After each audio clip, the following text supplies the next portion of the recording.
Dros hanner tymor, ro'n i'n meddwl am bobl ifanc, disgyblion, efallai heb cinio ar hanner dydd.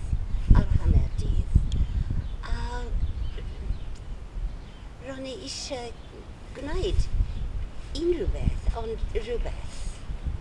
A do'n i ddim yn siŵr beth yn union. Felly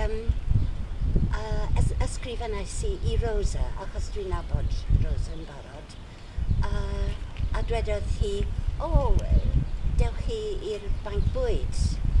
A ro'n i'n gwybodais i dim byd ar y banc bwyd, ond des i yma a ro'n i'n ffitio i mewn. Dwi'n darllen y dyddiad ar y gwaelod y tin, pob pecyn, achos wrth gwrs dyn ni'n gwneud yn y bag bwyd just pethau sy'n in-date. Felly mae môr o bagiau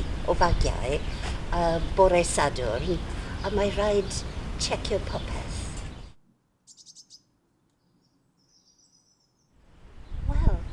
Cyn i fi ddod yma ar y tro cyntaf, ro'n i'n poeni tipyn bach, achos ro'n i'n meddwl beth ydw i'n gallu cynnig i'r banc bwyd.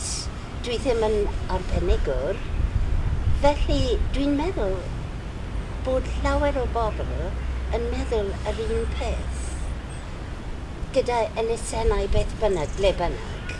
Felly dwedwn ni dal ati.